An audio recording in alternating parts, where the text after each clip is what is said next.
someone give me a biology lesson really quick? Because I actually don't know what mitochondria are.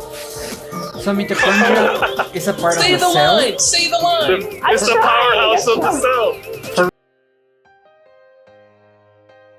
Welcome guys to a new episode of a new show. Now we're Chroniclers of Play, the show. So we used to chat with gamers, developers and scholars. Very much the same formula remains, but the difference is that now we're focused on historical games. And moreover, we're going to do tighter, TikTok friendly, relevant, no, for real, tighter videos because we're all busy. And so that we can go straight into very interesting questions with our multiple perspectives. So it's very good that Charles recommended this game because at least myself, I didn't have a chance to play it yet. Since there are new people joining, we can benefit a lot from a quick round of introduction. So I'm Javier, the director and writer of Dream of Darkness.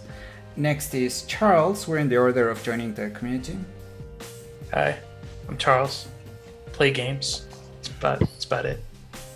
It's me. Who else? Who's next? All right, my name is Arturo. I'm the Mexican trainer, so I've got a big background. Javier, he's making this Dream of Darkness very Aztec-inspired game.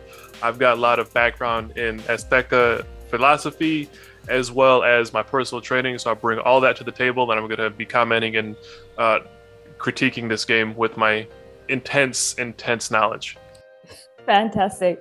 I'm the lucky last and the newest member to join this team. My name is Tamika. I am the community lead and historical game designer for Dream of Darkness. I'm also a PhD candidate studying historical video games. So I am super excited to be here. Now, we've just had a really eventful 45 minutes trying to get this technical thing working. And we maybe have about 15 minutes of actually playing the game left, which is really exciting. I keep saying that I feel like an enormous boomer. All right, beautiful. Oops, I loaded my file. That's in progress. I don't want to do that. I'm going to start again. I'm sorry. You're just so used to just, this is my file, and you were all going to watch this. I know. This is now Boomers Play Games. This is Boomers Play. For those of you watching who don't know, Australian internet is probably about 20 years behind the rest of the world. So eventually we can comment more on that because it's really interesting that at the same time you have a lot of quality games coming out and the industry has had to found very creative ways around that. Eventually we can comment on the Australian game scene. Yeah, I'm especially interested in some of the games coming out of some Indigenous communities, some Indigenous-led companies have been making some games here, which is really cool. There's one that I saw last year, which is someone's trying to recreate Australia pre-colonisation in virtual reality. Oh, wow. The project is called Virtual Songlines. I highly recommend checking it out. It might be a really cool thing for us to talk about one day. That sounds interesting, yeah. Yeah, it's super special. It's a really cool thing to do. So Charles, you recommended this game. Was there something especially that you enjoy about this game? I'll be honest, it's been a long time since I had played it, but I knew that a lot of the themes would appeal to most of the people in the community here. Even folks who haven't joined us have been talking about it. It's kind of a really interesting fusion of a lot of different interests for me. It has survival horror elements. It is a turn-based RPG, kind of, and it is also one of the first games to really bring J-horror to the West, or Japanese horror. The other thing is this is one of the first big collaborations between Square Enix and American developers, and so this before they were Square Enix. Yeah, well, this was Squaresoft back in the day. So used to say Square Enix. But yeah, that's so interesting. In a lot of ways, this was one of the games that kind of popularized the sort of bringing Japanese ideas into the West in a very real way. Because we think of Nintendo, obviously, it's been a big thing since the 80s. But they have always been the exception. Right. Well, and the other thing is, Nintendo doesn't really showcase much in terms of distinct Japanese culture, distinct Japanese level design. It was such an instrumental part of gaming. But there's not really much in the way of story elements. There's not really much in the way of visual elements. It's a very sort of universal game. You can pretty much anybody from anywhere can pick it up and play it and kind of understand what's happening. But this one is much more story heavy. And so I think that it introduces a lot more thematic elements that can be drawn from Japanese cinema from the time.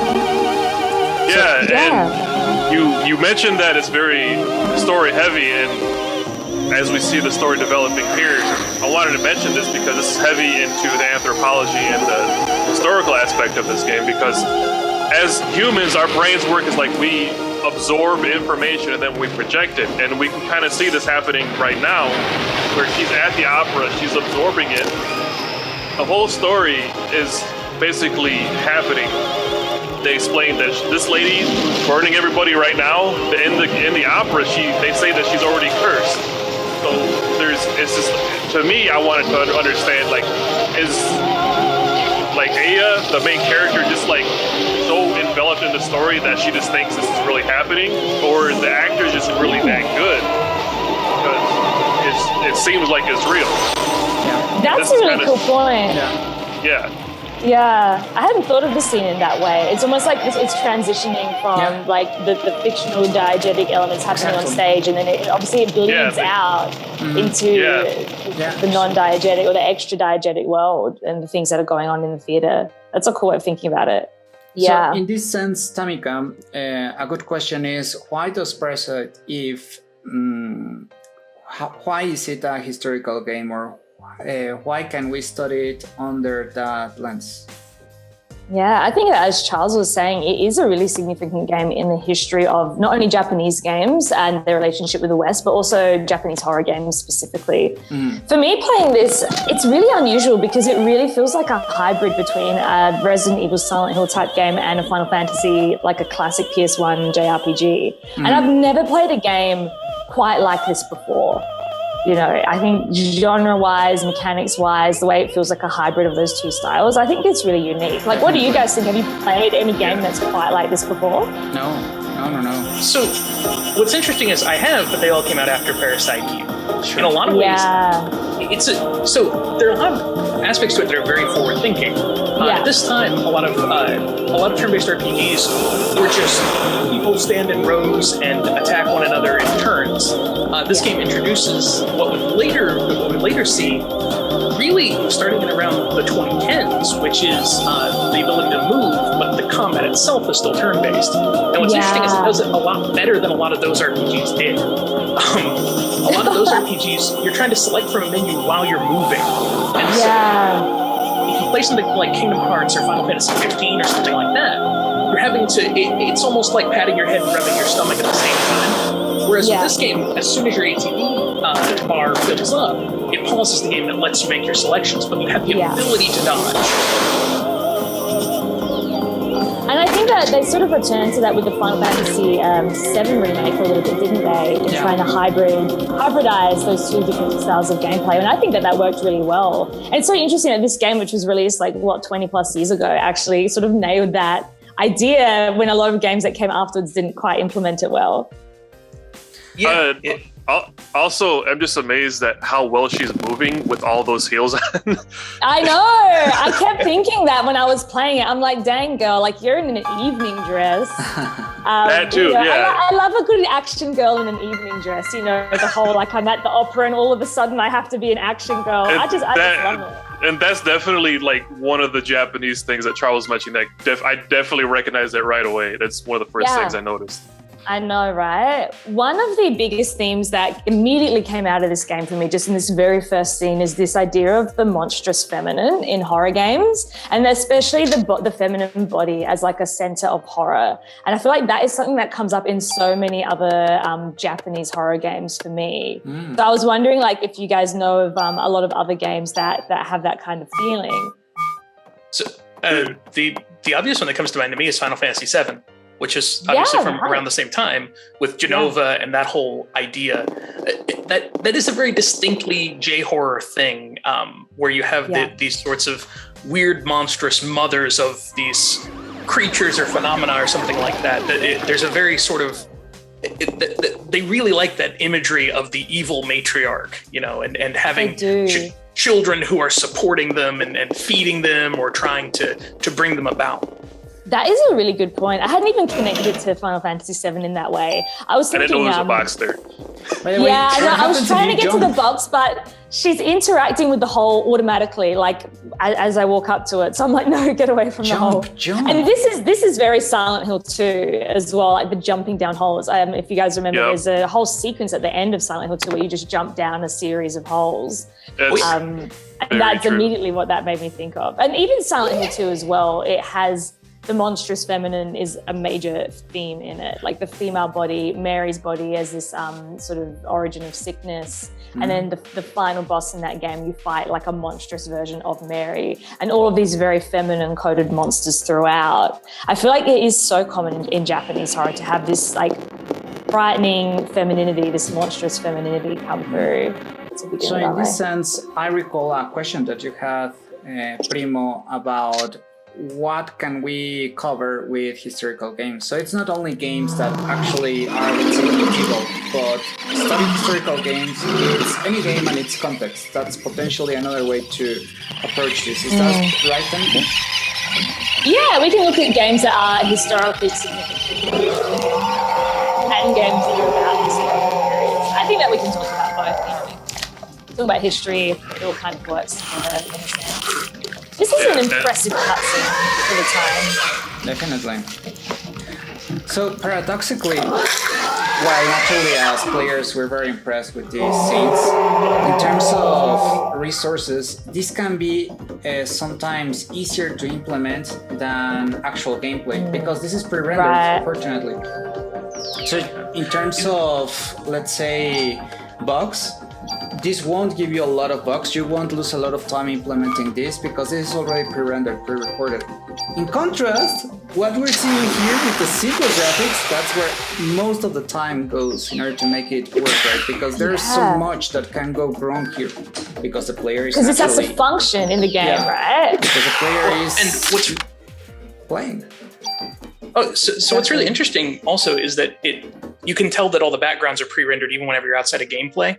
Yeah. And so that was a very common technique back in the day because even whenever you were rendering in full 3D, you don't ever render everything. You're rendering everything from the angles, from the perspectives that you expect the player to be in. And so I think that pre-rendering and using those fixed cutscenes, like we've talked about how in Resident Evil they did that to save space and to give you a much more open feeling world. Where realistically all you had were a bunch of backdrops. It was like an old movie set where you have the cardboard, buildings and stuff like that. And so I think that this made great use of those resources. It also leads to one of the more interesting things that you'll notice in these older games, which is you can tell what you need to interact with because it will look distinctly different from the pre-rendered background. Yes, it will stand out. Definitely. Though I often find that they don't always look super visually different in terms of, there isn't always a light shining on them or a glow or something that we'd see today. Often it is just the camera angle and the cinematography that draws your attention to what you need to interact with. And that's something that I just find beautiful about this style of game, and it's something that always blows my mind in Silent Hill. The way that you can just walk into a room and because of the camera angle and the what's the word I'm looking for? Like, not the art direction. Like the cinematography, the staging, the camera angles, you immediately know where your attention has to be drawn to and what you have to interact with. It's such elegant game design. Yeah, the focal points help a lot. Yeah, so that the audience always knows what's important. Indeed. And the way the camera is stationed here too, it's like it shows you everything you need to see without leaving anything on the outside. Yeah. We've had this conversation in the Discord. I'm a big fan of fixed camera angles in this style of game. I also like them. I adore them. I'm still the one who doesn't. No worries. I just think as an artistic choice, you can do such beautiful, striking things with them. Yes, I agree. I think I'm more growing into enjoying it more as I get older, whereas younger, I was just frightened entirely by the fact I couldn't see what was beyond the camera. Good. Well, I think what it does, though, is it means that your controls really have to carry your game. They do. Because the problem is, like, with Silent Hill 2 especially, people would make a big deal about how in the bathroom, whenever you're trying to leave, it would reverse camera angle on you as you were trying to leave, and you would walk back into the bathroom. And so you can get stuck in an infant of walking in and out of the bathroom at the very beginning. like it, but the problem is it feels. I always struggled with racing games that were the top-down racing games, where going an RC car or something. I can't do those. Physically cannot play them because it's difficult for me to get that perspective. And so certain top-down games kind of work. And in this game, because it's not action-focused, all of the combat takes place within an arena. I think that helps it a lot too, because you're just walking around and finding puzzles, and things like that. Yeah, I always compare playing with dancing because let's say there are players, there are dancers. Still, there's a lot of conventions inside every kind of dancing or every kind of game. But sometimes, even if you do, let's say, salsa dancing, well, you can't do some other kind of dancing. In this case, there are some players who really can't work today with these fixed camera angles. And the interesting thing is how, if you want to go into the universal audience, then sadly you have to understand where players come from, but you can end up with something compatible, so many people can understand, but it can feel a bit generic. It doesn't feel special. In contrast, by something, let's say, difficult, like we're seeing here with fixed camera angles that don't work for everyone, but if you're mixing, like in this case, genres in a very special way, and there are not a lot of options like it used to be in the 90s in comparison with now, then there are many players who will make the effort. For example, here in Mexico, many players not only were not used to this convention, but they played and learned new languages, they learned English by playing the games. And even parts of Mexico speak Japanese because they were so used to some games that could only be played in Japanese. Oh wow! Yeah. Oh wow, that's really cool. Yeah, it's really beautiful. And in contrast, now there are many games that, since they, like I mentioned, want to reach everyone, now we get them in Spanish. So people are not learning new languages like it happened in the 90s, because you wanted to play this and it was very different. So I was always looking for new words and new technologies in order to try to get some games that otherwise were impossible to get. Lots of people, there have been some creators of some shows, I don't recall exactly which ones, of some animes who visit Mexico, and they're so surprised by so many people who speak fluently the the lines of the show in Japanese. Yeah. Wow. They're very dedicated. You saw that in Southeast Asia a lot too, where games it wasn't so much Japanese, it was English. Games, they weren't going to localize them for every single small language all throughout the Pacific Islands. So what they would do is they would just put them all out in English. Maybe one day we'll all just speak all the languages combined. It's called Galactic Basic. It's in Star Wars. So it's I didn't even go into this room before when I was playing the game myself. Because I think I walked in, I did the classic thing when you walk in and you think, oh, that's like where I go to progress the level, so I'm not going to go in here yet. And then I left and I ended up progressing the level anyway. Oh, there's three of them. Yeah, and I think that's a false door. I think that's part of the stage prop. I thought it was outside. I didn't even realize that it was a set.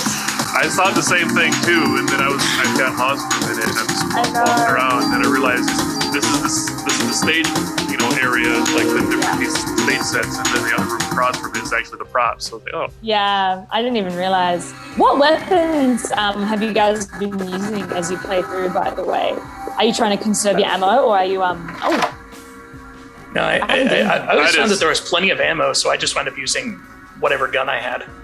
Yeah, I just blast through them, and if I get a tool, I'm just super powered my weapons all the way through. Yeah, slow everybody down. I'll be honest, I spent the first hour of this game not knowing how the combat worked and refusing to look it up. It's really right in the menu.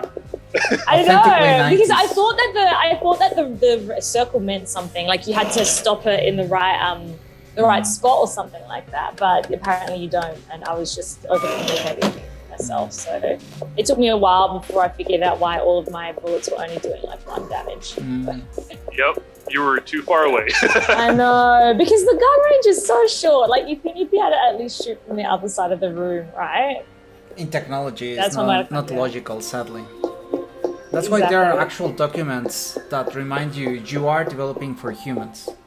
Apple's entire human interface guidelines, I believe they are called, they remind you constantly you are creating something for humans, because for real, sometimes we forget it. I'm confused by this whole like area, because it's the only way you can get there is through a hole in the ground, and there's like all the stuff there for the stage, and the stage is like above the hole. It's I had that thought too. Like, they're not going to be bringing props upstairs, you know? Right, it's like the only way they could. Yeah, they're all like, it's just right behind the stage. Like, it's never like you never had to go up or down stairs. No, exactly. The only time you had to go upstairs if you're like working curtains or the lights or stuff like that. But that had you like you're not part of the set at that point. Well, you kind of are, but you're not this ground level set. Now, can someone give me a biology lesson really quick? Because I actually don't know what mitochondria are. So mitochondria is a part of the cell. Say the line! It's the powerhouse of the cell. For real. That's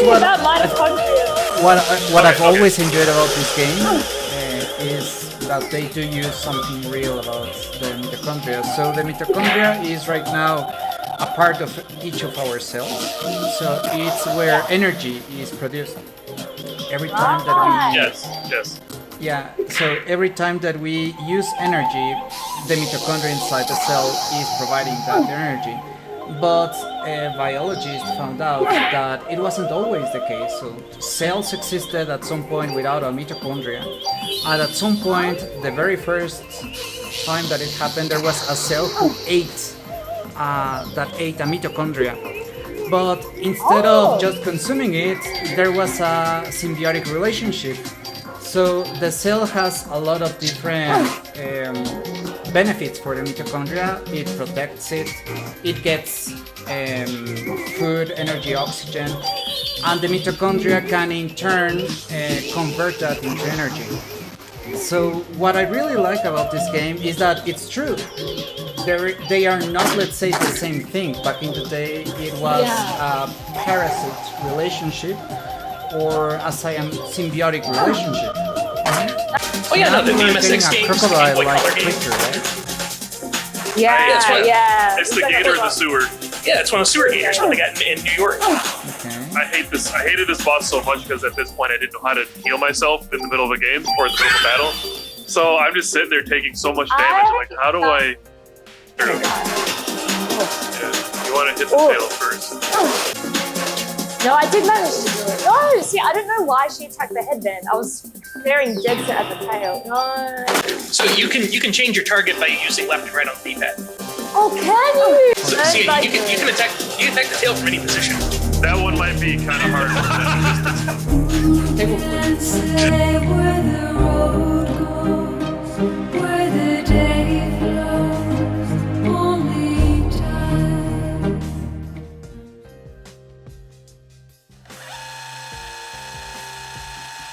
I'll be honest, I spent the first hour of this game not knowing how the combat worked and refusing to look it up.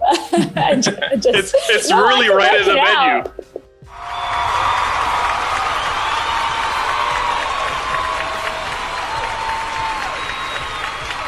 I don't know the full concept of the story yet, so I'm just assuming the mitochondria are rebelling against humans and just lighting them on fire. That's what's happening. Yeah, so, you're not far off. Yeah. Good for them. Yeah, and I'd love to see if they have a point at some sort if they will like have a point about why they're rebelling. Because the cell did take advantage of the mitochondria. Yeah, it's just like I'm tired of this. If we can evolve the life forms and the mitochondria can do it, I'm like, you know what? Let's do it. You know, maybe they've got a point. Maybe it'll be better off. And there's because I don't know the plot of this game either, so I'm just going to say I think that the little girl is us. I think that we are the little girl. So I'm thinking that too. Tell me if I'm wrong or right, but I'm calling same hair color, same eyes. I know, right? You can't have more than one blonde in the game. You know, if you're both blondes, there's something going on. So I will reveal nothing about that. Reveal nothing, Charles. Reveal nothing. I'm going to take that as confirmation. All right, fabulous. Shall we wrap it up, guys? We're at day 2 now. Amazing. Sounds good. Yeah, that was fun. All right. I like that. No, thank you guys for being along for the ride of my experiment. It's really exciting just to try stuff and see if it works. Yeah. So thank you for your patience and thank you for your input as well. That was fun. So I'm excited to do it again. Yeah. Yeah, absolutely. Yeah, I like that. I like being able to talk to everybody in real time as things are happening. This is the first time I did something like this, and I enjoyed it a lot. Yeah. We'll see how the footage turns out. Hopefully it worked nicely and it comes together. So fab. Yeah. All right, I'll let you guys go now, I reckon. I think we'll wrap it up. Really appreciate it. Nice to chat to you guys. I think this is the first time I've chatted to you guys, Charles and Arturo, so it's real nice. Yeah. Fantastic. Yeah. Take care, Fabulous. guys. All right. All right. Bye. Yeah, see you guys Bye-bye. later.